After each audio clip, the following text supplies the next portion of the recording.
Hello दोस्तों, आज मैं अपनी कहानी सुनाती हूँ जो मेरे हस्बैंड के बीच की कहानी है। यह उन दिनों की बात है जब मैं रोज ट्यूशन जाया करती थी। मैं दिल्ली में पढ़ती थी। कॉमेडी कोचिंग भी दिल्ली ही में थी। मैं दिल्ली घर मेट्रो से जाया करती थी। मैं सुबह कुछ निकल जाती थी और शाम को 5 बजे तक आती थी। मैं हर रोज शाम को ही आती थी।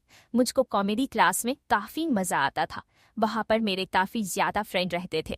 वह मुझसे काफी अच्छे से बात करते थे और कभी कभी अपनी पार्टियों में भी बुलाते थे। एक दिन मुझको पार्टी में कहीं पर भी जाना होता था। मैं मेट्रो से ही जाती थी। मुझको शाम को पार्टी में जाना था। मैं मेट्रो से गई। पार्टी में मेरी फ्रेंड ने पार्टी में बुलाया था। उसकी एंगेजमेंट की पार्टी। मैंने पार्टी में काफी ज्यादा एंजॉय किया। रफी भैया एंजॉय किया। रफी भाई एंगेजमेंट थी। मैंने डिनर करके उसको बाय बॉयफ्रेंड को और मैं घर घूमने जाने की तैयारी करने लगी। मैंने देखा कि काफी ज्यादा रात हो चुकी थी और रात में तो मेट्रो भी ऑफ हो जाते हैं। रात के 1 बज गया था। तभी मैं देख ही रही थी, एक लड़का था जिसको मैं जानती थी। वह मेरे घर के पास ही रहता था। मैंने उससे थोड़ी बात करी तो उसने भी कहा, हाँ मैं निकलने ही वाला हूँ। मैंने कहा कि मैं भी चल सकती हूँ आपके साथ। उसने कहा ठीक है। उसने कहा कि मैं थोड़ी देर में फ्री होकर आपसे मिलता हूँ। मेरी तो सारी टेंशन खत्म हो गई। फिर थोड़ी देर बाद आया, कहने लगा, चलो संगीता चलते हैं। उसने अपनी कार में बिठाकर ठीक से बैठकर कहा, हाँ। मैंने भी कह दिया कि हाँ ठीक है। उसका नाम कार्तिक था। वह मेरे कोचिंग में ही पढ़ता था। उसने कहा कि आप बहुत सुंदर लग रहे हो आज। उसने मेरी काफी तारीफ कर रहा था। वह काफी हैंडसम था। मंकी का फायदा उठा रहा था। इतनी बात कर रहा था वह कि जाने कब से मुझको जानता हूँ। कभी मेरी साड़ी की तारीफ कर रहा था। अभी मेरे चूड़े की तारीफ कर रहा था। गाड़ी का ब्रेक अचानक से लगा, तभी मेरी साड़ी आधी खुल गई। मेरी साड़ी काफी टाइट थी। मैंने नेट वाली साड़ी पहन रखी थी। उसने मुझसे कहा, सॉरी ये आपको ज्यादा डाई का लग गया। इन्हें मैं भी कहती, रात में तो ऐसा होता ही रहता है। मैंने कहा, आप मुझको घर पहुंचा दो, काफी देर हो चुकी है।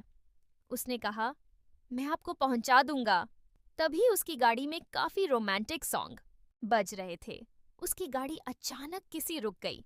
मैंने कहा, यह क्या हो गया? इसको उसने कहा, टायर पंचर हो गया है। मैंने कहा, ओ माय ऐसे ही अब मुझको घर जाने में और दिक्कत हो जाएगी। मैं काफी देर से पहुंचूंगी। उसने काफी धीरे से गेट खोला। रात का समय था। मुझको काफी डर लग रहा था। शून्य क्षण इलाका था और मेरी काफी ड्रेस भी खराब हो गई थी। तभी उसने मुझसे कहा, क्या आप थोड़ा नीचे उतर सकती हो? मेरी मदद करवा दो। उसने गाड़ी का सामान निकाल लिया। गाड़ी में काफी काम सामान था। स्टेफनी भी नहीं थी।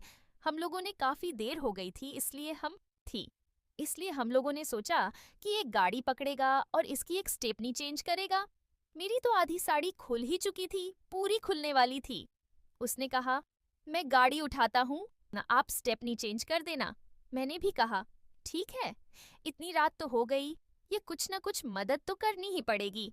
मुझको स्टेपनी लगाना आता था, लेकिन मेरे साथ दिक्कत तब थी, मेरी आधी साड़ी खुल ही चुकी थी। मैं अपनी साड़ी को संभालती और स्टेपनी लगाती। मैं गाड़ी की स्टेपनी को उठाकर लगाया तो मेरी साड़ी खुल चुकी थी। बस मेरा ब्लाउज दिख रहा था, काफी गला खुला था। मेरे ब्लाउज का मैंने अपनी स्टेप में चेंज करी तो मेरे हाथ पैर गंदे हो चुके थे और मेरा ब्लाउज साड़ी के सारे गंदे हो गए थे।